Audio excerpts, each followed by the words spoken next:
야, 너 요즘 뉴스 봤어? 정치권이 완전 난리야. 뭔가 심상치 않은 분위기 아니야? 그게 사실 나도 요즘 그런 느낌을 받았어. 그런데 오늘 정말 소름 끼치는 영상을 봤어. 또 무슨 예언 영상이야? 요즘 너 그런 거에 너무 빠진 거 아니야? 아니야. 이번엔 진짜 다르다니까.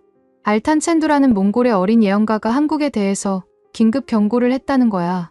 그것도 아주 구체적으로. 어린 예언가? 몽골에도 그런 애들이 있어? 그게 그 아이가 겨우 12살인데 몽골에서 이미 수십 개의 예언을 적중시켜서 엄청난 주목을 받고 있대. 그런데 최근에 한국에 대한 환상을 보고 긴급하게 경고를 했다는 거야. 뭐라고 했는데? 들어보면 정말 놀랄 거야. 특히 지금 정치권에서 벌어지고 있는 일들이랑 너무 비슷해서. 몽골 고비 사막 인근의 작은 유목민 마을에서 2013년에 태어난 12세 소년 알탄 첸두는 현재 몽골에서 가장 주목받는 어린 예언가다. 그의 이름 알탄은 몽골어로 황금을, 첸두는 진실을 의미한다. 즉, 황금같이 귀한 진실을 전하는 자라는 뜻이다. 알탄 첸두는 5세 때부터 영적 능력을 보이기 시작했다고 알려져 있다. 그의 할머니는 유명한 샤먼이었고 어머니도 영적 감수성이 뛰어난 사람이었다. 가족들에 따르면 알탄 첸두는 태어날 때부터 남달랐다고 한다. 아이가 태어났을 때 하늘에 무지개가 떴어요. 몽골에서는 이것을 매우 특별한 징조로 봅니다라고 그의 어머니는 증언했다. 알탄은 다른 아이들보다 말을 빨리 시작했고 3살 때부터 자신이 본 꿈 이야기를 했는데 그것들이 나중에 실제로 일어났어요.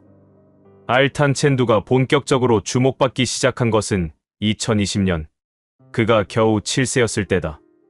그는 몽골에 큰 눈보라가 올 것이라고 예언했고 실제로 그의 겨울 몽골은 50년 만에 최악의 조드, 혹한을 겪었다.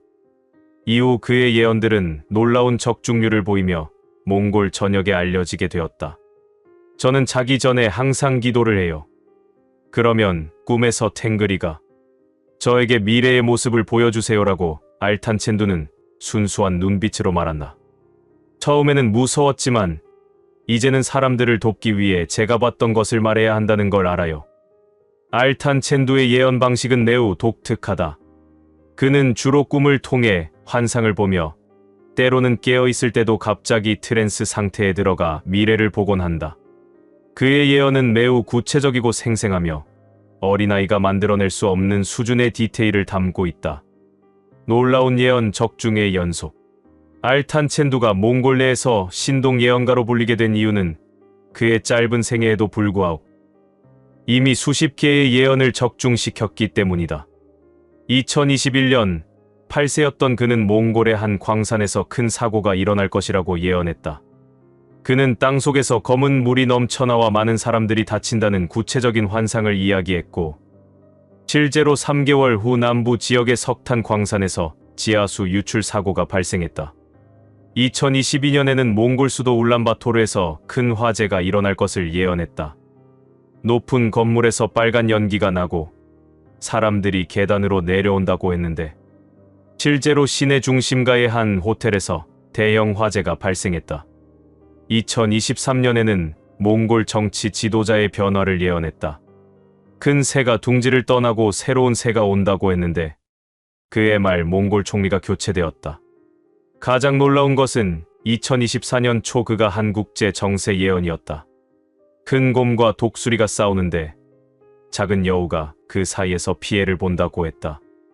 많은 해석가들은 이를 러시아 우크라이나 전쟁으로 분석했고 실제로 그의 예언 이후 전쟁이 격화되었다. 현재 알탄 첸두는 몽골 정부와 학계의 연구 대상이 되고 있다. 몽골 국립대학교 심리학과에서는 그의 예언 능력을 과학적으로 분석하려는 시도를 하고 있으며 일부 정치인들은 그의 조언을 구하기도 한다. 한국에 대한 특별한 관심. 알탄 첸두가 한국에 관심을 갖게 된 것은 2025년 여름부터라고 한다. 그는 한 인터뷰에서 다음과 같이 말했다. 여름방학 때 할머니가 한국 드라마를 보고 계셨어요. 저는 별 관심이 없었는데 갑자기 화면 속 한국 사람들이 울고 있는 모습이 보였어요. 그런데 드라마에서는 아무도 울고 있지 않았어요. 그때부터 한국에 대한 꿈을 자주 꾸게 되었어요. 그의 어머니도 이를 확인해 주었다. 알탄이 밤에 자주 깨서 한국에 대해 이야기했어요. 동쪽 나라 사람들이 슬퍼하고 있어요. 그들이 서로 싸우고 있어요 라고 말했죠. 처음에는 그냥 꿈인 줄 알았는데 너무 자주 반복되어서 걱정이 되었어요. 알탄 첸두는 한국어를 전혀 모르지만 한국 지도를 보면서 특정 지역들을 손으로 가리키곤 한다. 여기가 뜨거워요. 여기서 큰 소리가 들려요 라고 말하며 서울과 주요 도시들을 정확히 짚어내곤 한다. 특히 2025년 9월부터 그의 한국 관련 환상은 더욱 구체적이고 긴박해졌다. 하늘이 저에게 빨리 말하라고 재촉해요. 한국 사람들이 위험해요 라며 울먹이기도 했다고 한다. 알탄 첸두의 가족과 마을 사람들은 그가 한국에 대해 이렇게 집착하는 것을 이해하지 못했다. 하지만 몽골의 한 노샤머는 몽골인과 한국인은 같은 알타이 민족의 피를 나눈 형제다. 어린 예언가가 형제 민족의 위기를 느끼는 것은 당연하다고 해석했다. 첫 번째 물결, 높은 자리에 독수리가 떨어지다. 알탄 첸두가 본 첫 번째 환상은 한국 정치권의 급격한 변화에 관한 것이었다. 그는 이를 첫 번째 큰 물결이라고 표현했다. 저는 꿈에서 아주 높은 산 위에 독수리가 앉아 있는 걸 봤어요라고 그는 큰 눈을 동그랗게 뜨며 설명했다. 그 독수리는 날개가 정말 컸는데 한쪽 날개에 상처가 있었어요. 그리고 많은 작은 새들이 그 독수리를 향해 지저귀고 있었어요. 소리가 너무 시끄러웠어요. 환상의 다음 장면에 대해서도 상세히 기억하고 있었다. 갑자기 큰 바람이 불었어요. 독수리는 날아오르려고 했지만 상처 입은 날개 때문에 날 수가 없었어요. 그래서 독수리는 스스로 산 아래로 걸어 내려갔어요. 그리고 높은 자리는 비어버렸어요. 알탄 첸두는 이 환상의 의미를 다음과 같이 해석했다. 독수리는 높은 자리에 있는 사람이에요. 왕이나 대통령 같은 사람이요. 날개의 상처는 그 사람이 다쳤다는 뜻이에요. 작은 새들의 소리는 많은 사람들이 그 사람에게 화가 났다는 거예요. 시기에 대해서도 구체적으로 언급했다. 이건 추운 계절이 끝나갈 때 일어나요. 눈이 녹기 시작하지만 아직 춥고 봄꽃은 아직 안 폈을 때요. 달력으로는 2월이나 3월쯤이요. 가장 걱정스러운 것은 그 이후의 상황이라고 했다. 독수리가 간 자리에 많은 까마귀들이 날아와서 서로 싸워요. 모두가 그 자리를 차지하고 싶어 해요. 그동안 다른 동물들은 먹이를 구하지 못해서 힘들어해요. 알탄 첸두는 한국 국회에서 벌어질 큰 싸움에 대해서도 환상을 보았다고 말했다. 12살 소년이 본 환상치고는 너무나 구체적이어서 많은 사람들을 놀라게 했다. 큰 건물 안에서 많은 사람들이 모여 있었어요. 그들은 반으로 나뉘어 서 있었어요. 라고 그는 손으로 양쪽을 가리키며 설명했다. 한쪽은 파란색 옷을 입었고 한쪽은 빨간색 옷을 입었어요. 그들은 서로를 보면서 소리를 질렀어요. 표결 장면에 대해서도 생생하게 기억하고 있었다. 그러다가 갑자기 모두가 손을 들었어요. 어떤 사람이 손을 세고 있었어요. 손을 센 사람이 큰 소리로 뭔가를 외치자 파란 옷 사람들은 기뻐했고 빨간 옷 사람들은 화를 냈어요. 그리고 건물이 흔들렸어요. 알탄 첸두는 이 장면이 무엇을 의미하는지 정확히 몰랐지만 이것이 매우 중요한 결정임을 느꼈다고 한다. 하늘의 목소리가 이것이 시작이다라고 말했어요. 무엇의 시작인지는 몰랐지만 아주 큰 변화의 시작인 것 같았어요. 국회 밖의 상황에 대해서도 환상을 보았다. 건물 밖에는 아주 많은 사람들이 모여 있었어요. 어떤 사람들은 촛불을 들고 있었고 어떤 사람들은 깃발을 들고 있었어요. 그들도 두 무리로 나뉘어 서로 소리를 지르고 있었어요. 두 번째 물결, 돈이 바람처럼 날아가다. 알탄 첸두가 본 두 번째 환상은 한국 경제에 닥칠 위기에 관한 것이었다. 어린 나이에도 불구하고 그는 경제 위기를 매우 상징적이면서도 직관적으로 묘사했다. 정치 싸움이 끝나고 나서 저는 또 다른 꿈을 꿨어요 라고 그는 말했다. 하늘에서 종이가 비처럼 내렸어요. 그 종이에는 숫자가 쓰여 있었어요. 사람들은 그 종이를 잡으려고 했지만 종이는 손에 잡히지 않고 바람에 날아갔어요. 환상 속 사람들의 반응에 대해서도 설명했다. 사람들은 처음에는 웃으면서 종이를 잡으려고 했어요. 하지만 점점 표정이 어두워졌어요. 어떤 사람들은 울기 시작했어요. 특히 젊은 사람들이 많이 울었어요. 알탄첸두는 이 환상이 돈 문제라는 것을 직감적으로 알았다고 한다. 우리 몽골에서도 돈이 없으면 사람들이 힘들어해요. 꿈에서 본 종이는 돈이에요. 그 돈이 날아간다는 건 사람들이 가난해진다는 뜻이에요. 건물과 관련된 환상도 있었다. 높은 건물들이 많이 서 있었는데 그 건물들이 천천히 기울어지기 시작했어요. 사람들은 우리 집이야 라고 외치면서 울었어요. 그 건물 안에 갇혀서 나오고 싶어도 나올 수 없었어요. 젊은이들의 눈물. 알탄첸두가 가장 슬퍼한 것은 환상 속에서 본 젊은이들의 모습이었다. 그 자신도 어린아이이기 때문에 동년배와 젊은 세대에 대한 감정이입이 더 컸던 것으로 보인다. 저보다 조금 큰 형, 누나들이 길거리에 앉아 있었어요 라고 그는 슬픈 표정으로 말했다. 그들은 종이를 들고 있었는데 일자리라고 쓰여 있었어요. 하지만 아무도 그들을 보지 않았어요. 특히 인상적이었던 장면에 대해서도 이야기했다. 한 젊은 여자가 무거운 가방을 메고 계단을 올라가고 있었어요. 계단은 끝이 없었어요.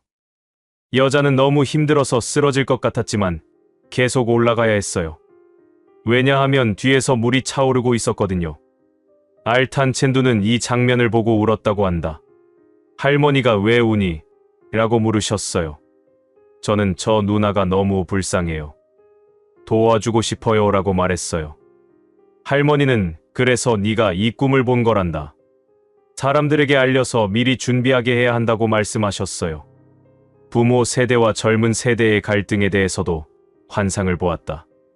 나이 많은 사람들과 젊은 사람들이 서로 등을 돌리고 있었어요. 나이 많은 사람들은 우리가 이 나라를 만들었다고 말했고, 젊은 사람들은 우리는 미래가 없다고 말했어요. 세 번째 물결, 마음의 벽이 높아지다. 알탄첸두가 본 세 번째 환상은 한국 사회 내부의 분열에 관한 것이었다. 이것이 그가 본 환상 중 가장 슬프고 어두운 것이었다고 한다. 이 꿈은 정말 무서웠어요 라고 그는 작은 목소리로 말했다. 사람들 사이에 높은 벽이 생기기 시작했어요. 처음에는 작은 벽이었는데 점점 높아지고 두꺼워졌어요. 사람들은 서로를 볼 수 없었어요. 가족 간의 분열에 대해서도 환상을 보았다. 한 집에서 가족들이 저녁을 먹고 있었어요. 하지만 벽 때문에 서로 얼굴을 볼 수 없었어요. 할아버지는 한쪽에, 아빠는 다른 쪽에, 엄마는 또 다른 쪽에 있었어요. 아이는 혼자 울고 있었어요. 학교와 직장에서의 분열도 보았다. 학교에서 아이들이 두 팀으로 나뉘어 싸우고 있었어요. 선생님이 말려도 아이들은 듣지 않았어요. 회사에서도 어른들이 두 팀으로 나뉘어 일하지 않고 싸우기만 했어요. 가장 슬픈 장면에 대해서도 이야기했다. 한 남자와 여자가 결혼식을 올리고 있었어요. 하지만 남자 쪽 가족과 여자 쪽 가족이 서로 다른 방에 앉아 있었어요. 신랑 신부는 가운데 서서 울고 있었어요. 알탄첸두는 현대 기술을 잘 모르는 몽골 시골 소년이지만 인터넷과 소셜미디어의 문제를 상징적으로 포착했다. 꿈에서 이상한 거울들이 많이 있었어요 라고 그는 설명했다. 사람들은 그 거울을 보고 있었는데 거울마다 다른 모습이 비쳤어요.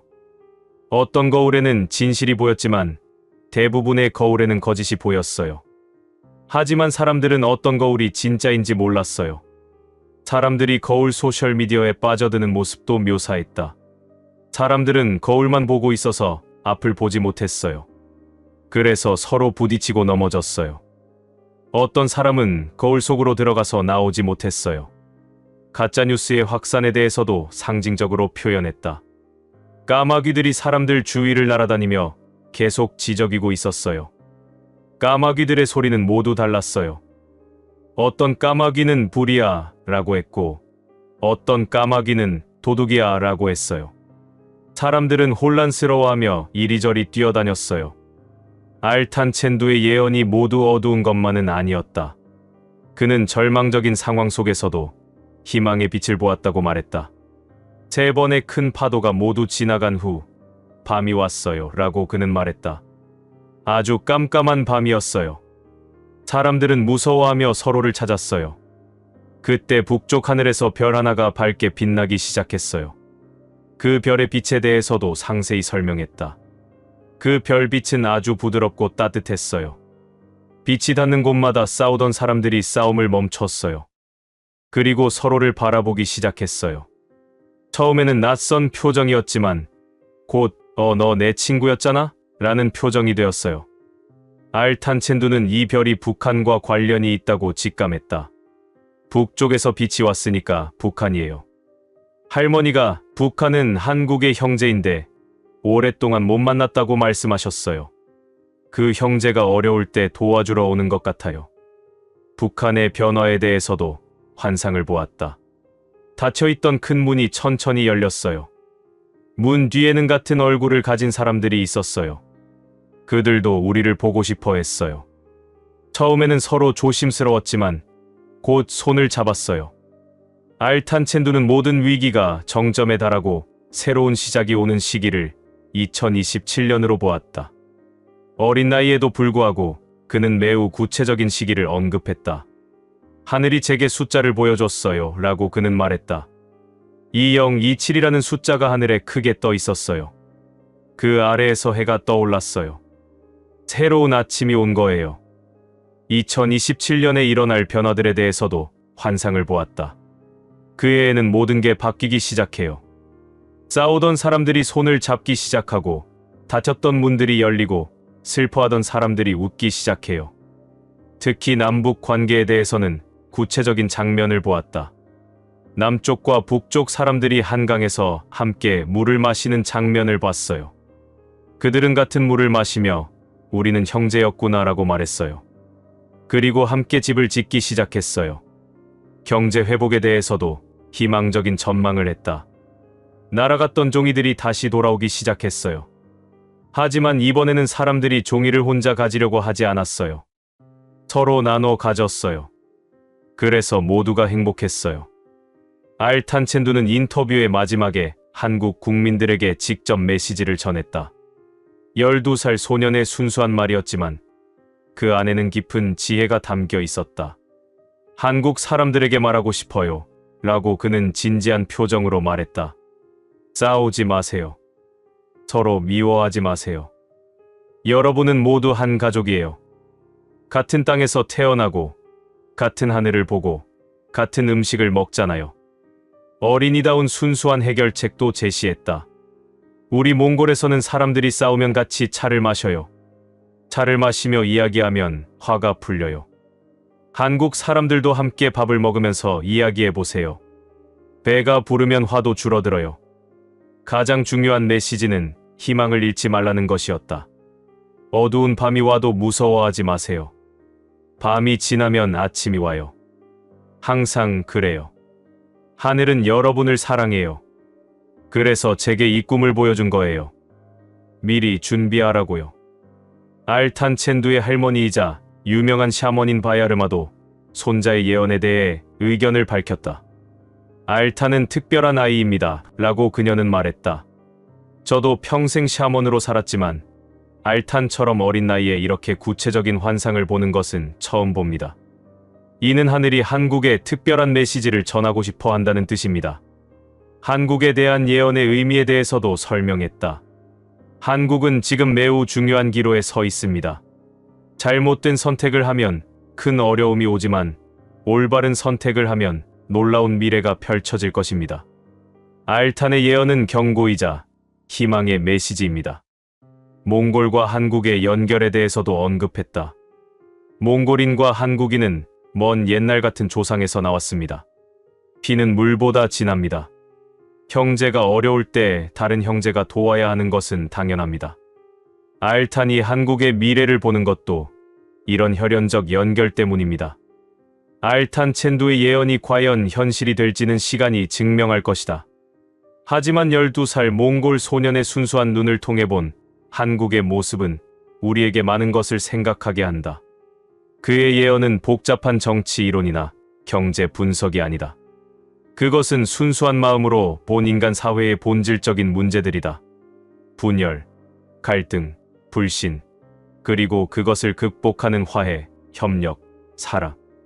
알탄 첸두는 마지막으로 이렇게 말했다. 저는 한국에 가보고 싶어요. 한국 사람들을 만나고 싶어요. 그리고 말하고 싶어요. 걱정하지 마세요. 모든 게 잘 될 거예요. 우리가 함께라면요. 어린 예언자의 순수한 목소리가 오늘날 한국 사회에 울려 퍼진다. 우리는 이 목소리에 귀 기울일 준비가 되어 있는가? 그리고 그가 봄밝은 미래를 만들어갈 용기가 있는가? 대답은 우리 모두에게 달려 있다. 야, 너 요즘 뉴스 보고 있어? 한국 정치 상황 정말 심각하던데. 그러게. 그런데 나 어제 정말 소름 끼치는 예언 영상을 봤어. 중국의 쉬안밍이라는 노인이 한 예언인데 취한밍. 처음 들어보는 이름인데 누구야? 중국에서 80년 넘게 살아온 전설적인 예언가래. 그런데 이 사람이 최근에 한국에 대해서 정말 충격적인 예언을 했어. 뭐라고 했는데? 11월에 한국의 어떤 지도자가 감옥에서 나온다는 거야. 그런데 그게 그냥 석방이 아니라 한국의 운명을 완전히 바꿀 엄청난 사건의 시작이라는 거지. 뭐, 그게 무슨 소리야? 들어보면 정말 믿기 어려운 이야기야.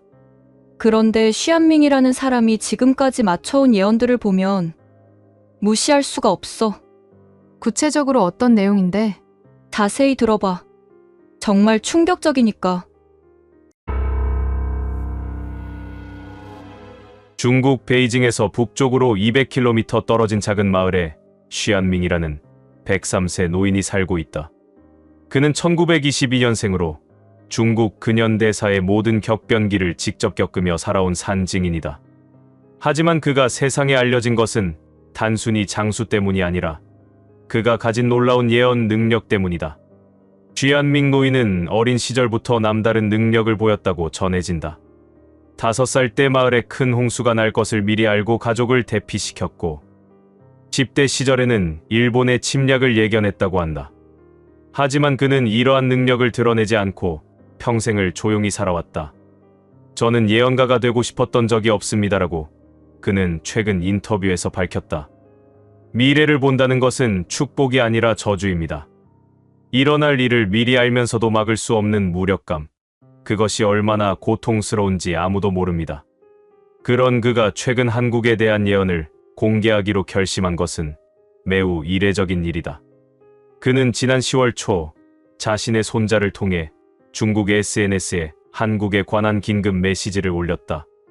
그리고 그 메시지는 곧 한국의 미스터리 커뮤니티에까지 퍼졌다. 한반도에 매우 중대한 변화가 임박했습니다라고 그는 경고했다. 특히 11월은 한국 현대사에서 가장 중요한 달 중 하나가 될 것입니다. 103년을 살면서 이렇게 강렬한 예감을 받은 것은 처음입니다. 쉬안밍 노인이 주목받는 이유는 그의 과거 예언들이 놀라울 정도로 정확했기 때문이다. 그는 평생 동안 수많은 역사적 사건들을 예언했고 그 중 대부분이 현실이 되었다. 1949년 그는 중국 공산당이 집권할 것을 정확히 예언했다. 당시 많은 사람들이 국민당의 승리를 확신하고 있을 때 그는 가족들에게 베이징으로 이주할 것을 권유했고 그의 예언대로 공산당이 정권을 잡았다. 1976년 그는 중국의 위대한 지도자가 그의 아내 세상을 떠날 것이라고 예언했다. 실제로 그해 9월 마오쩌둥이 사망했다. 또한 그는 그 이후 중국이 완전히 새로운 방향으로 나아갈 것이라고 예언했는데 실제로 덩샤오핑의 개혁개방 정책이 시작되었다. 1989년 그는 베이징에 큰 사건이 일어날 것을 예견했다. 그는 가족들에게 6월 초에는 절대 테난먼 광장 근처에 가지 말라고 경고했다. 그의 경고대로 6월 4일 테난먼 사태가 발생했다. 2008년 그는 스촨성에 거대한 지진이 발생할 것을 예언했다. 그는 정확한 날짜까지는 알 수 없었지만 그해 5월에 큰 재앙이 올 것이라고 경고했다. 실제로 5월 12일 스촨 대지진이 발생하여 수만 명이 사망했다. 2020년 초 그는 전 세계적인 전염병이 발생할 것을 예견했다. 그는 2019년 말에 이미 가족들에게 마스크를 사재기하라고 했고 실제로 코로나19 팬데믹이 시작되었다. 한국에 대한 예언도 여러 차례 있었다. 그는 2016년에 한국에 큰 정치적 변화가 올 것이라고 예언했는데 실제로 그의 말 박근혜 대통령 탄핵 사태가 발생했다. 2022년에는 한국에 새로운 보수 정권이 들어설 것을 예언했고 실제로 윤석열 정부가 출범했다. 쥐한밍 노인의 최근 예언 중 가장 충격적인 것은 11월에 한국의 어떤 지도자가 감옥에서 나올 것이라는 내용이다.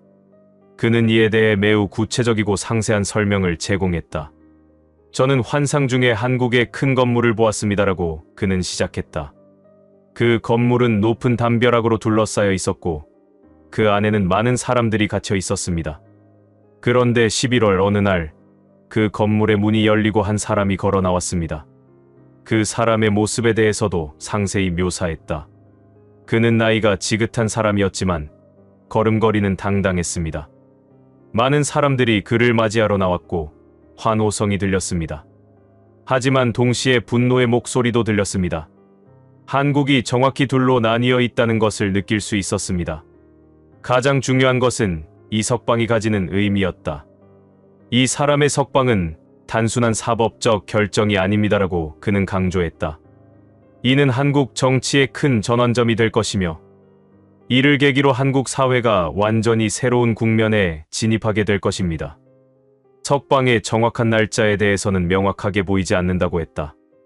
11월 중순에서 말 사이로 보입니다. 아마도 15일에서 25일 사이가 될 것 같습니다. 정확한 날짜는 많은 요인들에 의해 결정될 것이고 아직 확정되지 않은 것 같습니다. 이 예언이 공개된 후 많은 사람들이 그가 말하는 지도자가 누구인지에 대해 추측하기 시작했다. 현재 한국에는 여러 전직 대통령과 정치인들이 수감되어 있거나 재판을 받고 있는 상황이다. 쥐한밍 노인은 구체적인 이름을 밝히지 않았지만 그의 묘사로 미루어 많은 사람들이 특정 인물을 떠올리고 있다. 쥐한밍 노인은 11월의 석방 이후 한국 사회가 겪을 변화에 대해서도 상세히 예언했다.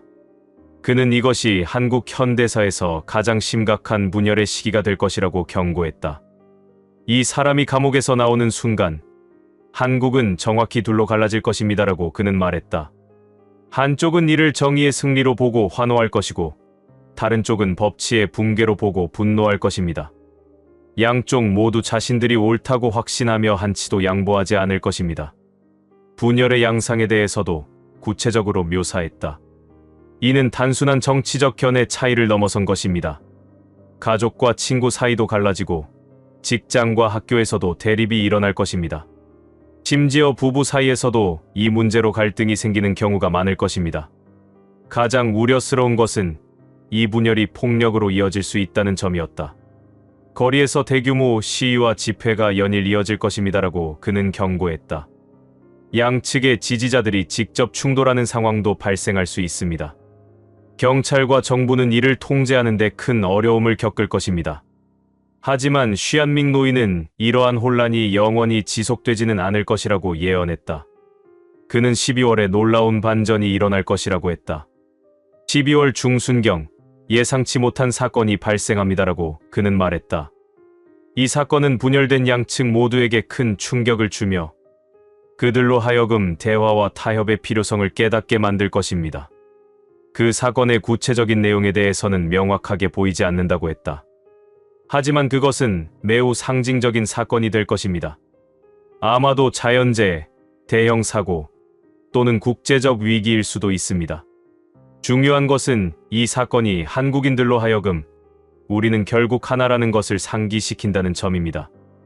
이 사건을 계기로 대화의 물꼬가 트일 것이라고 예언했다. 양측의 지도자들이 비공개 회동을 갖게 될 것이고 거기서 새로운 합의가 도출될 것입니다. 이는 완전한 화해는 아니지만 최소한 더 이상의 폭력적 충돌을 막고 대화로 문제를 해결하자는 약속이 될 것입니다. 가장 놀라운 것은 감옥에서 나온 그 지도자의 역할이었다. 역설적이게도 분열의 상징이었던 그 사람이 화해의 중재자 역할을 하게 될 것입니다라고 그는 예언했다. 그는 자신을 지지하는 사람들에게 냉정함과 인내를 호소할 것이고 이것이 상황을 진정시키는 데 큰 역할을 할 것입니다. 2026년 봄, 새로운 정치 질서의 탄생.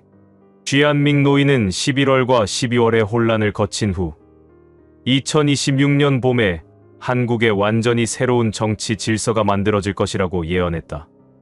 2026년 3월이나 4월경 한국에서 전례 없는 정치적 합의가 이루어질 것입니다라고 그는 말했다. 이는 기존의 보수진보 구도를 뛰어넘는 새로운 형태의 정치 시스템이 될 것입니다. 새로운 시스템의 특징에 대해서도 설명했다. 더 이상 한 사람이 모든 권력을 독점하는 구조는 유지될 수 없을 것입니다. 대신 권력이 분산되고 다양한 정치 세력이 협력하는 연합체제가 만들어질 것입니다. 구체적인 형태에 대해서도 묘사했다. 환상 중에 3개의 기둥을 본 적이 있습니다. 각 기둥은 서로 다른 색깔과 모양을 가지고 있었지만 그들이 함께 하나의 지붕을 떠받치고 있었습니다. 이는 서로 다른 정치 세력이 협력하여 국가를 운영하는 모습을 상징하는 것 같았습니다. 감옥에서 나온 지도자의 역할에 대해서도 예언했다. 그는 새로운 체제에서 공식적인 권력을 갖지는 않을 것입니다. 하지만 그의 영향력은 여전히 클 것이고 그는 원로이자 조언자로서 중요한 역할을 할 것입니다. 국민들의 반응에 대해서도 언급했다. 처음에는 많은 사람들이 이 새로운 시스템에 회의적일 것입니다. 하지만 시간이 지나면서 이것이 기존의 어떤 시스템보다 효과적이라는 것을 깨닫게 될 것입니다. 특히 젊은 세대들이 이를 적극적으로 지지할 것입니다. 미국과의 관계에 대해서도 언급했다. 미국은 처음에 한국의 변화를 우려의 눈으로 볼 것입니다. 하지만 결국 새로운 한국 정부가 안정적이고 예측 가능한 파트너라는 것을 인식하게 될 것입니다. 한미 동맹은 유지되지만 그 성격이 좀 더 평등한 관계로 발전할 것입니다. 북한과의 관계 변화에 대해서도 희망적인 전망을 제시했다. 한국 내부의 정치적 안정이 이루어지면 남북 관계에서도 새로운 돌파구가 열릴 것입니다. 2026년 하반기부터 남북 간 대화가 재개될 가능성이 높습니다. 일본과의 관계에 대해서도 예언했다. 일본이 대규모 자연재해를 겪으면서 한국에 도움을 요청하게 될 것이고 이것이 한일 관계 개선의 계기가 될 것입니다. 과거사 문제도 점진적으로 해결의 실마리를 찾게 될 것입니다. 쥐안밍 노이는 11월의 석방이 한국 경제에 미칠 영향에 대해서도 상세히 예언했다. 그는 단기적으로는 부정적이지만 장기적으로는 긍정적일 것이라고 전망했다. 석방 직후 한국 경제는 큰 충격을 받을 것입니다라고 그는 경고했다. 주식 시장이 급락하고 환율이 치솟으며 외국인 투자자들이 자금을 회수할 것입니다. 특히 11월 말에서 12월 초가 가장 어려운 시기가 될 것입니다. 구체적인 수치에 대해서도 언급했다. 코스피 지수가 한때 3,000아래로 떨어질 수 있고 달러 대비 원화 환율이 1,400원을 넘어설 가능성도 있습니다. 외국인들의 주식 순매도 규모가 수조 원에 달할 것입니다. 부동산 시장에 대해서도 예언했다. 부동산 시장도 큰 타격을 받을 것입니다. 매수 심리가 급격히 위축되고 급매물이 쏟아져 나올 것입니다. 특히 서울 강남 지역의 아파트 가격이 크게 하락할 것입니다. 하지만 그는 이것이 일시적 현상일 것이라고 강조했다. 12월의 대반전 이후 경제도 빠르게 회복될 것입니다. 오히려 이 위기가 한국 경제의 구조적 문제들을 해결하는 계기가 될 것입니다. 2026년 경제 전망에 대해서도 희망적으로 봤다. 2026년 봄부터 한국 경제는 새로운 성장 동력을 찾기 시작할 것입니다. 특히 신기술 분야에서의 혁신이 두드러질 것이고 이것이 경제 회복을 이끌 것입니다. 쥐안밍 노이는 11월 사건에서 한국 언론과 미디어가 어떤 역할을 할 것인지에 대해서도 예언했다. 그는 언론이 분열을 심화시킬 수도 화해를 도울 수도 있다고 강조했다. 언론은 이 사건을 어떻게 다루느냐에 따라 한국의 미래가 달라질 것입니다라고 그는 말했다. 만약 언론이 편향적이고 선정적인 보도를 계속한다면 사회 분열이 더욱 심화될 것입니다. 하지만 균형 잡히고 냉정한 보도를 한다면 국민들이 이성을 회복하는 데 도움이 될 것입니다. 보수 언론과 진보 언론의 대립에 대해서도 예언했다. 보수 언론과 진보 언론이 완전히 다른 방식으로 이 사건을 보도할 것입니다. 같은 사건을 두고 정반대의 해석과 평가가 나올 것입니다. 국민들은 어느 언론을 믿어야 할지 혼란스러워할 것입니다. 소셜미디어의 역할에 대해서도 언급했다. 소셜미디어에서는 더욱 격렬한 논쟁이 벌어질 것입니다. 가짜 뉴스와 허위 정보가 급속히 퍼지고 이것이 사회 혼란을 가중시킬 것입니다. 정부와 언론은 이에 대응하는 데 큰 어려움을 겪을 것입니다. 하지만 새로운 형태의 저널리즘도 등장할 것이라고 예언했다. 이러한 혼란 속에서 새로운 형태의 독립 언론과 팩트체크 조직들이 등장할 것입니다.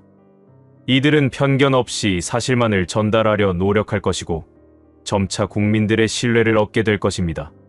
12월의 반전 이후 언론의 변화에 대해서도 언급했다. 12월의 사건 이후 일부 언론들이 자신들의 편향적 보도를 반성하기 시작할 것입니다. 2026년부터는 보다 균형 잡힌 보도를 하려는 노력이 늘어날 것이고 이것이 한국 언론의 질적 향상으로 이어질 것입니다. 주한민 노인은 11월 석방과 그 이후의 혼란이 한국 국민들의 심리에 미칠 영향에 대해서도 깊이 있게 분석했다. 그는 이것이 일말의 정치적 사건을 넘어 국민 전체의 심리적 트라우마가 될 것이라고 우려했다. 많은 한국인들이 심각한 스트레스와 불안을 겪게 될 것입니다라고 그는 말했다. 사회가 이렇게 극단적으로 나뉘는 것을 지켜보면서 사람들은 미래에 대한 불안감을 느낄 것입니다. 우울증과 불안장애를 겪는 사람들이 크게 늘어날 것입니다. 주한민 노인은 한국의 종교계가 이 사건에 어떻게 반응할 것인지에 대해서도 예언했다.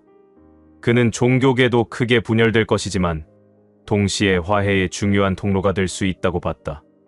개신교계는 이 문제로 크게 나뉠 것입니다라고 그는 말했다. 보수적인 교회들은 석방을 지지하는 경향이 강할 것이고 진보적인 교회들은 비판적일 것입니다. 교단 내부에서도 의견이 갈려 갈등이 생길 것입니다. 천주교계의 반응에 대해서도 예언했다. 천주교계는 보다 신중한 입장을 취할 것입니다. 교황청의 지침을 기다리며 성급한 판단을 자제할 것입니다. 하지만 개별 성직자들 사이에서는 다양한 의견이 나올 것입니다. 불교계의 역할에 대해서도 언급했다. 불교계는 비교적 중립적인 입장을 유지하려 노력할 것입니다. 일부 고승들이 화해와 관용을 설하는 법문을 통해 사회 통합에 기여하려 할 것입니다. 종교 간 대화에 대해서도 희망적인 전망을 제시했다. 이 위기를 계기로 종교 간 대화와 협력이 활발해질 것입니다. 서로 다른 종교의 지도자들이 모여 국민 화합을 위한 공동 메시지를 발표할 것입니다. 이것이 사회 통합에 긍정적 영향을 미칠 것입니다. 주한민 노인은 2026년의 혼란과 조정 과정을 거친 후 2027년에 한국이 완전히 새로운 시대로 진입할 것이라고 예언했다. 그는 이 해를 한국 현대사의 새로운 기점이라고 표현했다. 2027년이 되면 한국은 완전히 새로운 모습이 될 것입니다라고 그는 확신 있게 말했다. 정치, 경제, 사회, 문화 모든 면에서 이전과는 다른 한국이 나타날 것입니다. 이는 고통스러운 변화의 과정을 겪은 대가로 얻는 축복입니다. 새로운 정치 시스템에 대해서도 구체적으로 묘사했다. 2027년부터 완전히 새로운 형태의 정치 시스템이 작동하기 시작할 것입니다. 이는 대통령제도, 의원내각제도 아닌 한국이 독자적으로 개발한 새로운 형태의 민주주의가 될 것입니다. 주한민 노인은 자신의 예언을 마무리하면서 한국 국민들에게 희망의 메시지를 전했다. 그는 비록 앞으로 큰 고통이 있겠지만 그 뒤에는 반드시 축복이 따라온다고 확신했다.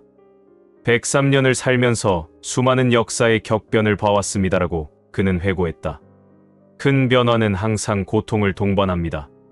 하지만 그 고통을 견뎌낸 사람들에게는 상상할 수 없는 축복이 주어집니다.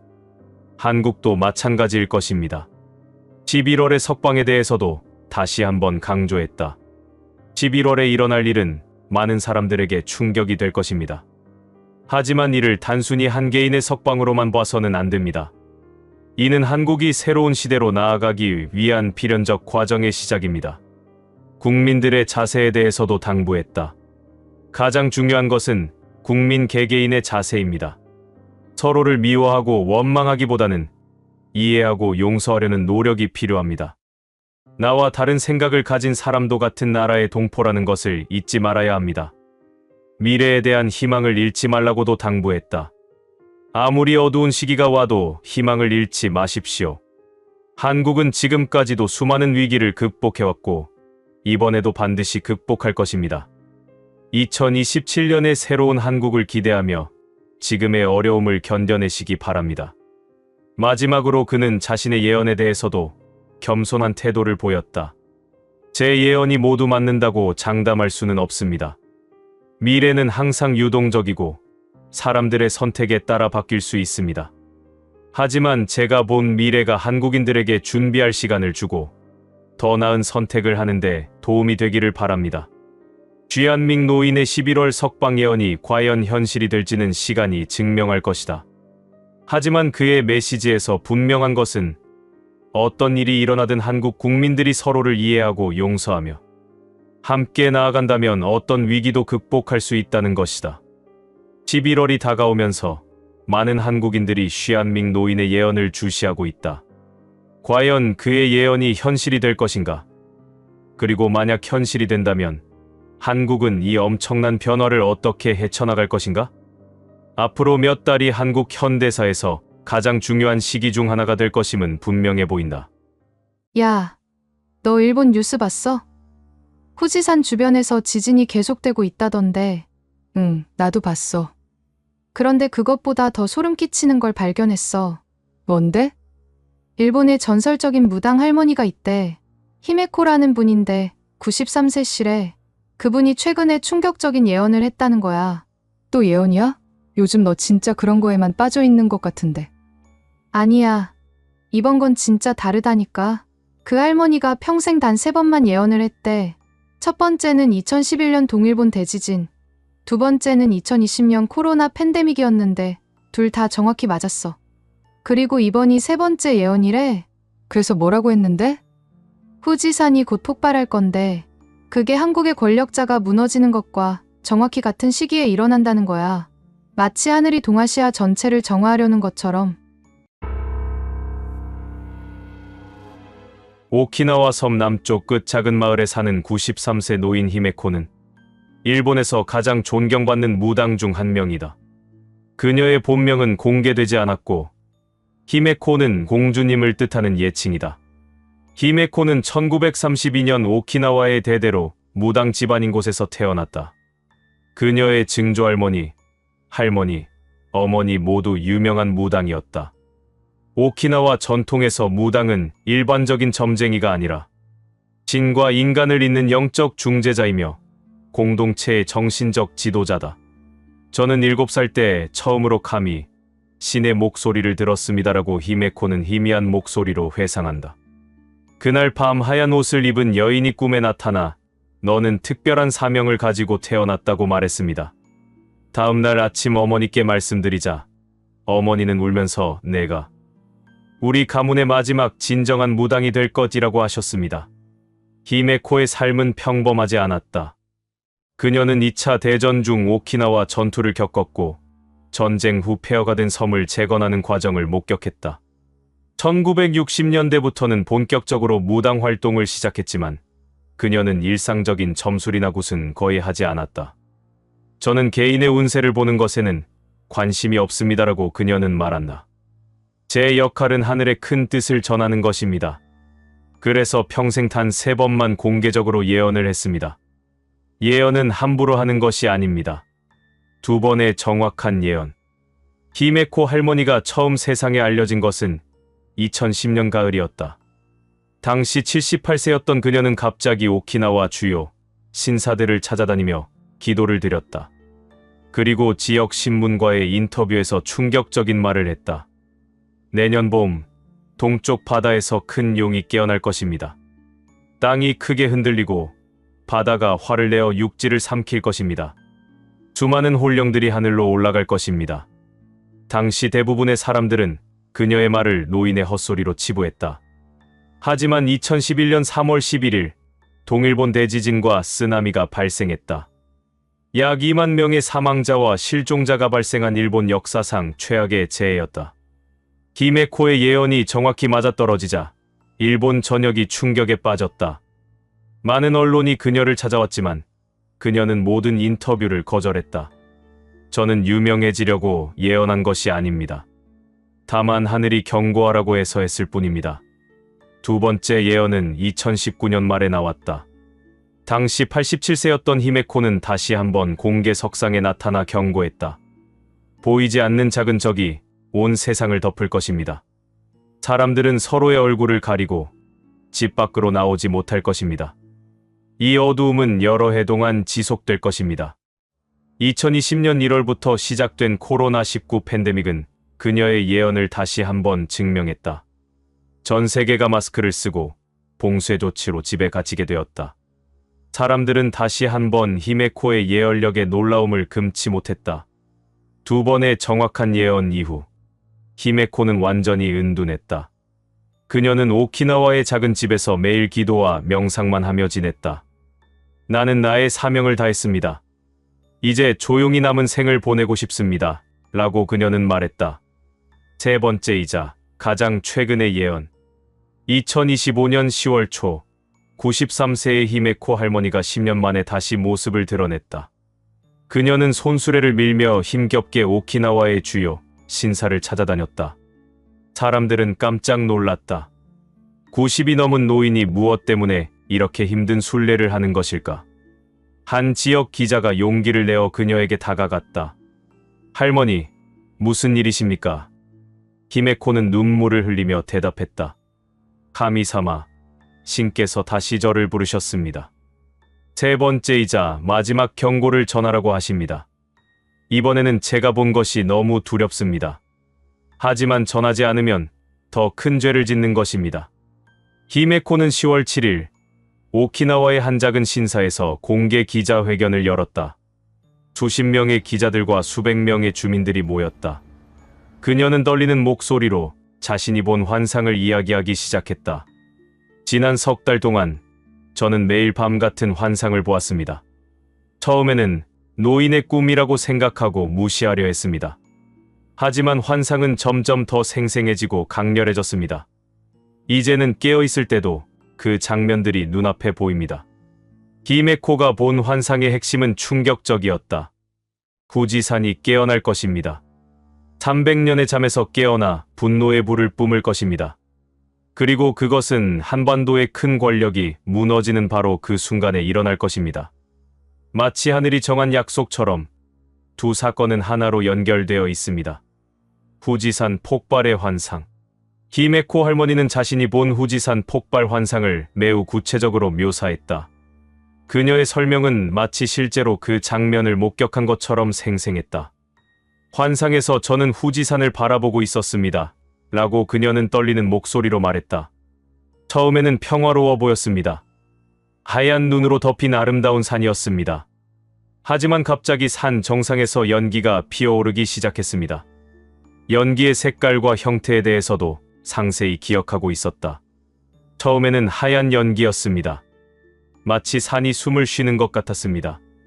하지만 곧 연기는 회색으로, 그 다음에는 검은색으로 변했습니다. 그리고 하늘 높이 치솟았습니다. 가장 충격적인 것은 본격적인 폭발 장면이었다. 갑자기 산 전체가 흔들렸습니다. 낭이 갈라지는 소리가 들렸습니다. 그리고 붉은 불길이 분화구에서 터져 나왔습니다. 그것은 분노한 용의 숨결 같았습니다. 용암과 화산재에 대한 묘사도 섬뜩했다. 붉은 강물이 산 아래로 흘러내렸습니다. 그것은 천천히 움직였지만 아무것도 막을 수 없었습니다. 나무도, 집도, 도로도 모두 붉은 강에 삼켜졌습니다. 동시에 검은 눈이 하늘에서 내렸습니다. 해가 가려지고 낮인데도 밤처럼 어두워졌습니다. 도쿄에 미칠 영향에 대해서도 환상을 보았다. 큰 도시가 검은 눈으로 뒤덮였습니다. 사람들은 숨을 쉴 수 없어서 집 안에 갇혔습니다. 높은 건물들도, 빠른 기차도, 모든 것이 멈췄습니다. 세계에서 가장 발전한 도시가 한순간에 죽은 도시가 되었습니다.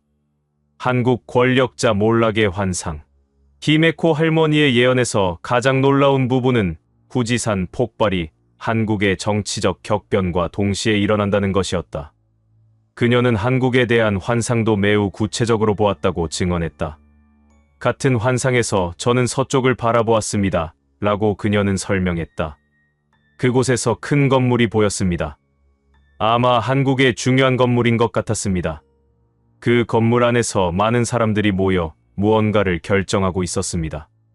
결정적인 순간에 대한 묘사가 이어졌다. 갑자기 사람들이 모두 손을 들었습니다. 누군가 큰 소리로 숫자를 세고 있었습니다. 그리고 마지막 숫자가 나왔을 때 건물 안이 술렁거렸습니다. 어떤 사람들은 기뻐했고 어떤 사람들은 충격을 받았습니다. 가장 중요한 것은 시간의 일치였다. 바로 그 순간 후지산이 폭발했습니다. 한국에서 큰 결정이 내려지는 바로 그 시각에 후지산의 분화구가 열렸습니다. 이것은 우연이 아니었습니다. 하늘이 정한 시간표였습니다. 권력자의 몰락 장면도 보았다. 높은 자리에 앉아있던 사람이 천천히 일어섰습니다. 그는 마지막으로 주위를 둘러보았습니다. 그의 눈에는 슬픔과 후회가 가득했습니다. 그리고 그는 뒤돌아서서 어둠 속으로 걸어 들어갔습니다. 아무도 그를 붙잡지 않았습니다. 권력 공백기에 대해서도 경고했다. 그가 떠난 후 그 자리를 차지하려는 많은 사람들이 나타났습니다. 그들은 서로 싸우고 다투었습니다. 그 사이 백성들은 방치되었습니다. 이것이 가장 위험한 시기입니다. 두 사건의 신비한 연결. 히메코 할머니는 후지산 폭발과 한국 권력자의 몰락이 왜 동시에 일어나는지에 대해서도 영적 해석을 제시했다. 하늘에는 때가 있습니다. 라고 그녀는 말했다. 씨를 뿌릴 때, 거둘 때, 정화할 때가 있습니다. 지금은 동아시아를 정화할 때입니다. 오랫동안 쌓인 악업과 거짓과 탐욕을 씻어낼 때입니다. 일본의 업보에 대해서도 언급했다. 일본은 과거의 잘못을 진정으로 반성하지 않았습니다. 표면적으로만 사과했을 뿐 마음속 깊이 뉘우치지 않았습니다. 후지산의 분노는 일본 국민에게 각성을 촉구하는 하늘의 채찍입니다. 한국의 문제에 대해서도 지적했다. 한국도 마찬가지입니다. 권력을 잡은 자들이 백성을 섬기지 않고 자신의 이익만 추구했습니다. 분열과 대립을 조장하여 나라를 병들게 했습니다. 이제 그 대가를 치러야 할 때입니다. 두 사건의 동시 발생 의미에 대해서는 더욱 심오한 해석을 제시했다. 후지산과 한국의 권력은 서로 다른 것 같지만 영적으로는 연결되어 있습니다.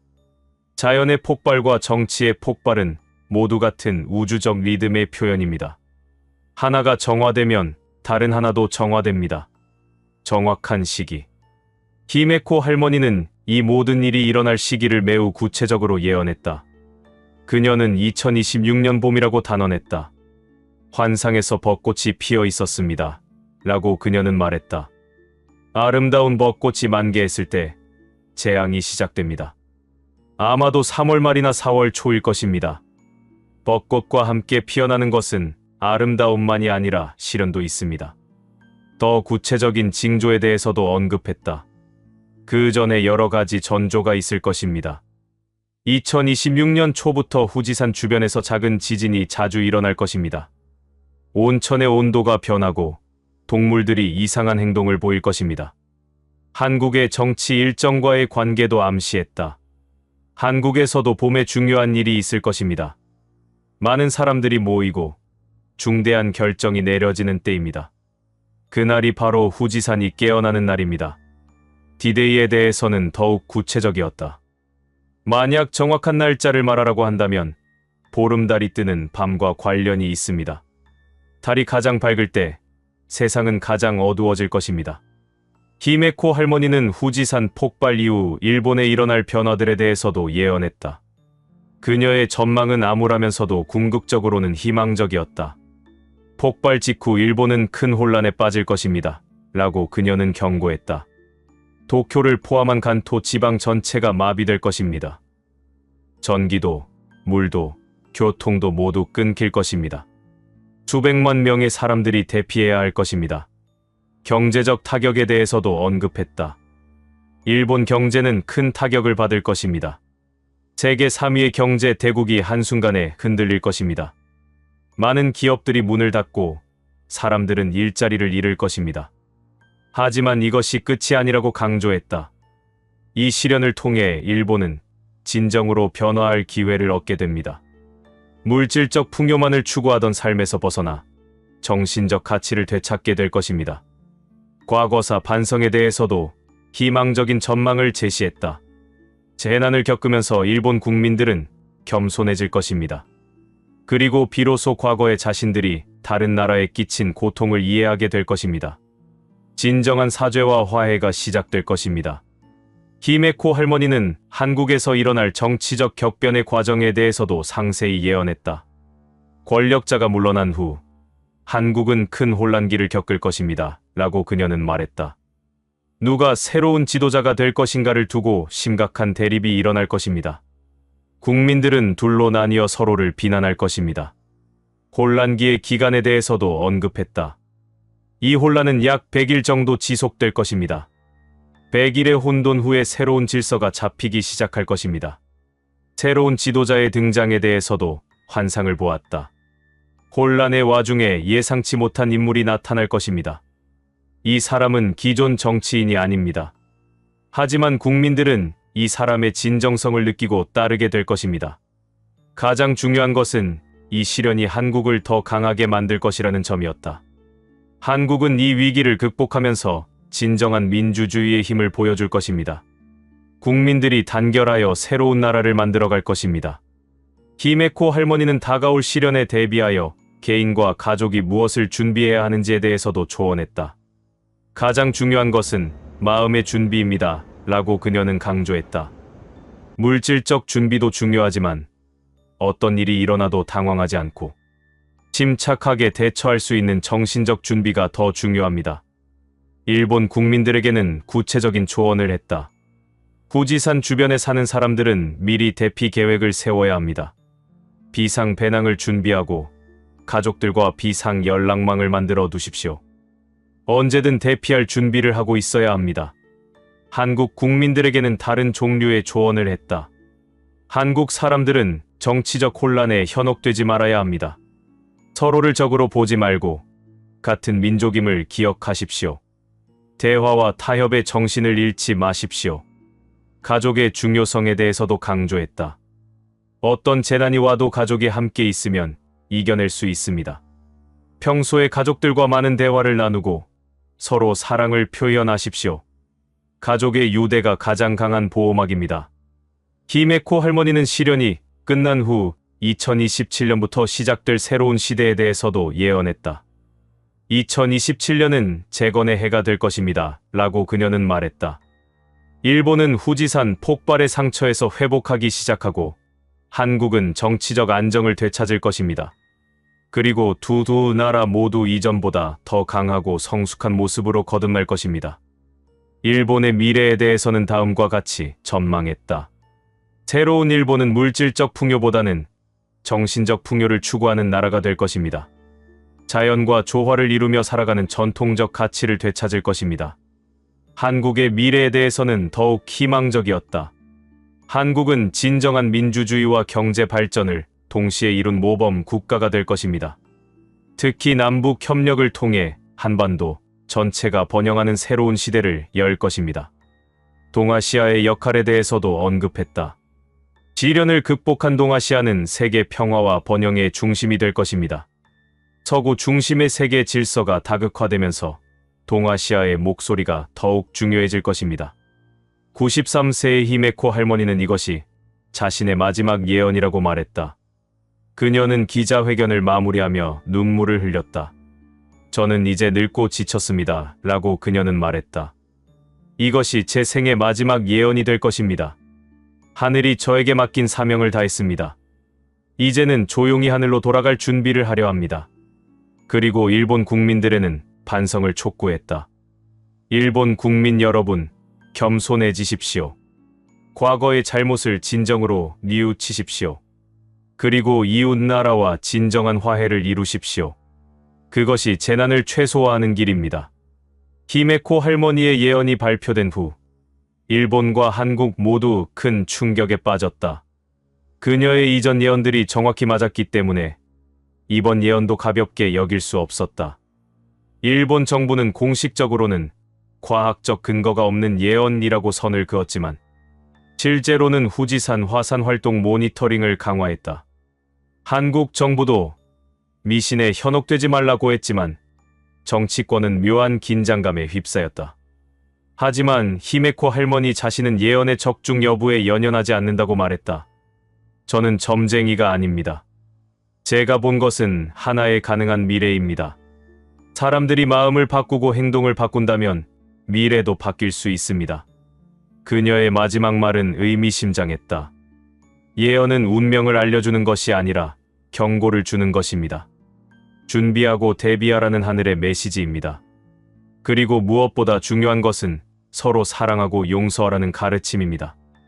2026년 봄, 정말로 후지산이 폭발하고 한국의 권력자가 무너질 것인가? 아니면 인류가 경고를 받아들여 다른 미래를... 야, 너 표정이 왜 그래? 뭔가 심각한 표정인데.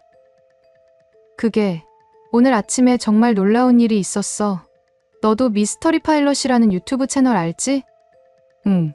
예언 관련 영상 많이 올리는 곳 맞지? 왜? 그 채널 운영자가 개인 이메일로 받았다는 예언문이 공개됐어. 그런데 그게 보통 예언이 아니야. 우리나라 명원 스님이라는 분이 직접 보내신 비밀 예언문이라는 거야. 명원 스님? 처음 들어보는데. 나도 처음 들어봤어. 그런데 그 예언문의 내용이 정말 소름 끼쳐. 한국이 그동안 수많은 위기를 이겨내왔지만 이번에는 정말 다를 것 같다는 느낌이 들어. 뭐라고 했는데? 들어보면 정말 충격적일 거야. 시처럼 쓰여진 예언문인데 그 안에 담긴 의미들이 한국 강원도 깊은 산중에서 30여 년간 은둔 수행을 해온 명원 스님은 지금까지 대중에게 거의 알려지지 않았던 신비로운 인물이다. 1963년생인 그는 젊은 나이에 출가하여 평생을 산중에서 명상과 수행에 전념해왔다. 명원 스님이 세상에 알려지게 된 것은 최근 그가 미스터리 파일럿 채널에 보낸 한 통의 이메일 때문이다. 그는 자신의 신원을 밝히기를 극도로 꺼려했지만 한반도의 미래에 대한 강렬한 환상을 받은 후 이를 세상에 알려야 한다는 사명감을 느꼈다고 고백했다. 저는 평생 세속과 인연을 끊고 살아왔습니다라고 그는 이메일에 적었다. 하지만 며칠 전부터 계속해서 같은 환상이 반복되어 나타나고 그 환상 속에서 들려오는 목소리가 이를 세상에 알리라고 명령하여 부득이 이렇게 글을 보냅니다. 명원 스님의 수행 방식은 매우 독특하다. 그는 하루에 한 끼만 식사하며 밤에는 거의 잠을 자지 않고 명상에 잠긴다고 한다. 특히 그는 한반도의 지기와 산천의 기운을 느끼며 미래를 내다보는 특별한 능력을 개발했다고 스스로 설명했다. 이 땅의 산과 강, 바람과 구름이 모두 저에게 메시지를 전해줍니다라고 그는 신비롭게 표현했다. 30년 동안 같은 산에서 수행하면서 이 땅의 기운과 완전히 하나가 되었습니다. 그래서 한반도에 일어날 일들을 미리 느낄 수 있는 것 같습니다. 명원 스님은 또한 자신이 받은 환상들이 모두 상징적 언어로 표현되어 이를 해석하는 것이 매우 어렵다고 토로했다. 하지만 그는 이번 환상만큼은 너무나 생생하고 구체적이어서 반드시 세상에 알려야 한다고 확신했다고 밝혔다. 미스터리 파일럿에게 도착한 운명의 이메일. 2025년 10월 12일 새벽 3시 33분. 미스터리 파일럿 채널 운영자의 개인 이메일함에 한 통의 메일이 도착했다. 발신자는 산중거사라고만 표기되어 있었고 제목은 한반도의 운명에 관한 긴급한 게시였다. 메일의 내용은 충격적이었다. 발신자는 자신을 강원도 산중에서 수행하는 명원이라는 스님이라고 소개하며 며칠 전부터 받은 강렬한 환상을 전해야 한다고 했다. 특히 그는 왜 하필 미스터리 파일럿 채널에 이 메일을 보내게 되었는지에 대해서도 설명했다. 환상 중에 한 음성이 들려왔는데 진실을 찾는 자들에게 이를 전하라고 했습니다라고 명원 스님은 적었다. 그 음성은 또한 빛을 찾아 헤매는 조종사라는 표현을 사용했는데 이것이 미스터리 파일럿을 가리키는 것 같아 이렇게 연락드립니다. 메일에는 또한 명원 스님이 이 예언을 공개하는 것에 대한 깊은 고뇌가 담겨 있었다. 저는 평생 은둔하며 살아온 사람입니다. 세상 일에 관여하는 것을 극도로 꺼려해왔습니다. 하지만 이번 환상은 너무나 강렬하고 절박해서 더 이상 혼자만 간직할 수 없었습니다. 가장 인상적인 것은 명원 스님이 자신의 예언이 반드시 현실이 될 것이라고 확신한다는 점이었다. 제가 지금까지 받은 환상들은 모두 현실이 되었습니다. 크고 작은 일들, 개인적인 일들부터 국가적인 사건들까지 모두 그대로 일어났습니다. 이번 환상도 예외가 아닐 것입니다. 바람이 잠드는 밤, 북쪽 산은 가만히 눈을 감았다. 명원 스님의 예언은 시적이고 상징적인 언어로 시작되었다. 그는 자신이 받은 환상을 있는 그대로 전달하되 가능한 한 그 의미도 함께 해석하려 노력했다고 밝혔다. 환상은 깊은 밤, 한반도를 내려다보는 장면에서 시작되었습니다라고 그는 서술했다. 북쪽의 높은 산들이 모두 잠든 것처럼 고요했고 그 정적 속에서 무언가 중대한 변화가 시작되고 있음을 느꼈습니다. 예언문의 첫 부분은 다음과 같다. 바람이 잠드는 밤, 북쪽 산은 가만히 눈을 감았다. 한반도의 북녘, 잊혀진 골짜기에서 삼색 연기가 피어오르니 푸른 연기는 슬픔이요, 붉은 연기는 분노요, 하얀 연기는 희망이로다.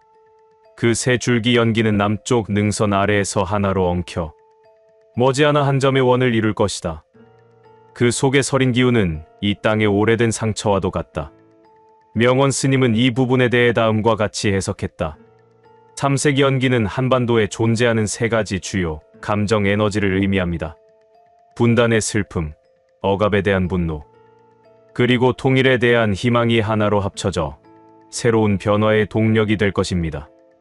특히 그는 한 점의 원이라는 표현에 주목했다. 이는 완전함과 통합을 의미하는 동시에 자신의 법명인 원과도 연결된다고 해석했다. 아마도 이 환상을 제가 받은 이유도 여기에 있는 것 같습니다. 초승달이 2번 비치는 해, 사람들은 기억을 잃으리.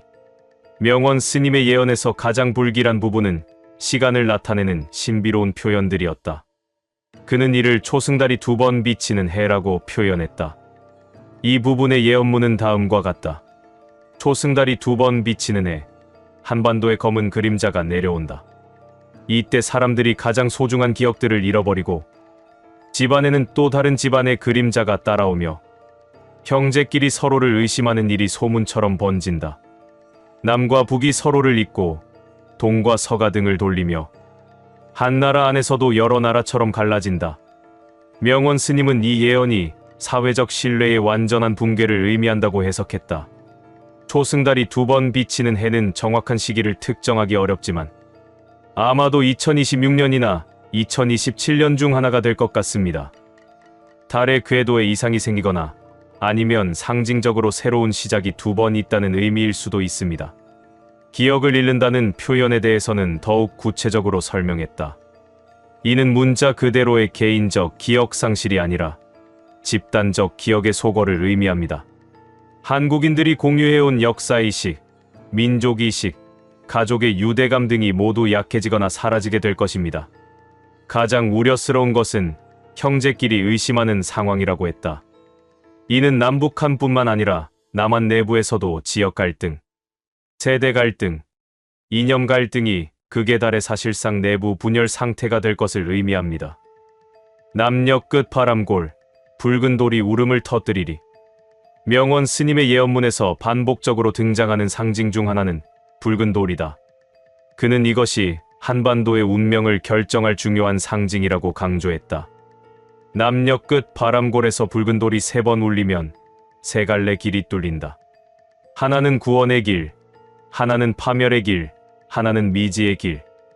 이때 큰 손이 작은 손을 잡을 것이나 작은 손이 큰 손을 거절하면 비가 지나간 들판처럼 외로워진다. 붉은 돌의 울음소리가 그칠 때까지 이 나라의 백성들은 선택의 기로에서 헤매리라. 명원 스님은 붉은 돌에 대해 다음과 같이 해석했다. 붉은 돌은 한반도의 심장부, 즉 민족의 핵심 정신을 상징합니다. 그것이 운다는 것은 민족혼이 고통받고 있다는 의미이고, 3번 운다는 것은 3번의 중대한 선택의 순간이 온다는 뜻입니다. 세 갈래 길에 대해서는 더욱 구체적으로 설명했다. 구원의 길은 진정한 통합과 화해의 길이고, 파멸의 길은 분열과 대립이 극에 달하는 길이며, 미지의 길은 지금까지 경험해보지 못한 완전히 새로운 형태의 국가 운영 방식을 의미합니다. 큰 손과 작은 손의 의미에 대해서도 해석을 제시했다. 큰 손은 기존의 기득권 세력이나 강대국을, 작은 손은 일반 국민이나 약소국을 의미할 수 있습니다. 하지만 작은 손이 큰 손을 거절한다는 것은 기존 질서에 대한 거부와 새로운 길에 대한 갈망을 나타냅니다. 북녘 산수유꽃이 피고 지더니 끝내 열매가 맺힌다. 명원 스님의 환상에서 가장 희망적인 부분은 북녘의 산수유꽃에 관한 것이었다. 그는 이것이 통일에 대한 강력한 상징이라고 해석했다. 북녘 산수유꽃이 피면 한 번의 큰 변혁이 일어난다. 꽃이 시들기 전에 남쪽 바다에서 바람이 불어와 온 나라에 희미한 솜구름을 흩뿌린다. 이때 큰 스님 한 분이 조용히 자리를 떠나고 작은 스님 셋이 숲을 아래 모여 울며 이야기를 시작한다. 산수유 열매가 붉게 익을 때까지 새로운 지도자들이 하나씩 모습을 드러내리라. 명원 스님은 이 부분에 대해 가장 상세한 해석을 제공했다. 산수유꽃은 이른 봄에 피는 꽃으로 희망과 새로운 시작을 상징합니다. 북녘에서 핀다는 것은 북한에서 변화가 시작된다는 의미이고, 그것이 남쪽까지 영향을 미친다는 것은 전 한반도적 변화를 뜻합니다. 큰 스님이 자리를 떠난다는 표현에 대해서는 기존 지도자의 퇴장을 의미한다고 해석했다. 이는 자연스러운 세대 교체일 수도 있고 급작스러운 변화일 수도 있습니다. 하지만 그 자리를 이어받을 작은 스님 셋이 이미 준비되어 있다는 것이 희망적입니다. 작은 스님 셋에 대해서는 더욱 구체적으로 묘사했다. 이들은 기존 정치권과는 다른 배경을 가진 새로운 지도자들일 것입니다. 하나는 민간에서, 하나는 종교계에서, 하나는 학계나 시민사회에서 나타날 것 같습니다. 이들이 울며 이야기를 시작한다는 것은 국민의 고통을 함께 나누며 진정한 소통을 시작한다는 의미입니다. 동녘 하늘에 세 갈래 번개가 내리리. 명원 스님의 예언에서 가장 극적인 장면은 동쪽 하늘의 번개에 관한 것이었다. 그는 이것이 동아시아 전체의 변화를 예고하는 것이라고 해석했다. 동녘 하늘의 첫 번째 번개는 파란 불꽃으로, 두 번째는 흰 구름으로, 세 번째는 무색으로 떨어지는데, 이것이 한마음이 되어 산과 바다를 잇는다. 그 사이 일본에서는 3번의 파도와 5번의 땅울림, 2번의 불기둥이 오르나 마지막엔 그 흔적조차 바람에 씻긴다. 중국의 용은 둘로 나뉘어 서로 꼬리를 물고 돌며 끝내 하나는 하늘로, 하나는 땅으로 사라진다. 이 부분에 대한 명원 스님의 해석은 매우 구체적이었다. 동쪽은 일본을 가리키므로 동녘 하늘의 번개는 일본에서 시작되는 변화를 의미합니다. 파란 불꽃은 슬픔과 정화를, 흰 구름은 새로운 시작을, 무색은 완전한 소멸이나 변화를 의미합니다. 이는 실제 자연재해일 수도 있고 사회적 격변의 상징일 수도 있습니다. 하지만 흔적조차 바람에 씻긴다는 것은 일본이 이 모든 시련을 극복하고 완전히 새로운 모습으로 거듭날 것을 의미합니다. 중국에 대한 예언도 흥미롭다고 했다. 용이 둘로 나뉜다는 것은 중국의 분열을 의미하고, 하나는 하늘로, 하나는 땅으로 사라진다는 것은 완전히 다른 두 개의 체제로 분화될 것을 뜻합니다. 명원 스님의 예언에서 한국 정치에 관한 가장 구체적인 부분은 지도자의 변화에 관한 것이었다. 겨울달이 가장 작을 때 높은 자리의 그림자가 사라진다. 아무도 그가 어디로 갔는지 알지 못하고 그의 자리는 바람만이 지나간다. 이때 동쪽에서 젊은 매 한 마리가, 서쪽에서 지혜로운 거북 한 마리가, 남쪽에서 온화한 사슴 한 마리가 나타나 셋이 하나의 둥지를 만들어 나라를 이끈다. 명원 스님은 이 예언에 대해 다음과 같이 해석했다. 높은 자리의 그림자가 사라진다는 것은 현재 또는 미래의 최고 지도자가 갑작스럽게 자리를 떠나는 것을 의미합니다. 이는 사망이나 사고가 아니라 스스로 모든 것을 내려놓고 은퇴하는 것 같습니다.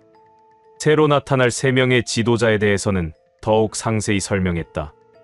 매는 빠른 판단력과 추진력을, 거북은 지혜와 신중함을, 사슴은 온화함과 포용력을 상징합니다. 이 3가지 덕목을 가진 지도자들이 협력하여 국가를 운영한다는 것은 기존의 1인 지배 체제에서 벗어난 새로운 형태의 거버넌스를 의미합니다. 셋이 하나의 둥지를 만든다는 표현에 대해서도 해석을 제시했다. 이는 일반적인 연립정부가 아니라 완전히 새로운 형태의 집단 지도 체제를 의미합니다. 각자의 전문 분야는 다르지만 하나의 비전을 공유하며 조화롭게 협력할 것입니다. 마지막의 밤, 북쪽 하늘의 원이 뜨리라. 명원 스님의 예언문은 희망적인 결론으로 끝을 맺었다. 그는 이 부분이 궁극적인 통일과 평화를 상징한다고 해석했다. 마지막의 밤, 북쪽 하늘의 원이 뜨면 이 나라의 지도자는 말없이 모든 상처를 보듬는 자가 되리라. 그는 이름이 없으나 백성이 그를 치유자라 부르리. 남과 북의 강물이 하나로 합쳐지고 동과 서의 바람이 같은 노래를 부르며 온 땅에 평화의 씨앗이 뿌려진다. 통일의 기운은 이 밤을 지나야만 완성된다. 명원 스님은 이 마지막 부분에 대해 가장 감동적인 해석을 제공했다. 마지막의 밤은 가장 어두운 시기를 의미하지만 동시에 새로운 시대의 전야이기도 합니다. 북쪽 하늘의 원은 완전한 통합과 조화를 상징하며 이는 표면적인 정치적 통일을 넘어선 진정한 민족적 화해를 의미합니다. 치유자라는 표현에 대해서는 특별한 의미를 부여했다. 이 지도자는 대통령이나 왕 같은 공식적 권력자가 아니라 국민들의 마음을 치유하고 사회의 상처를 아물게 하는 정신적 지도자가 될 것입니다.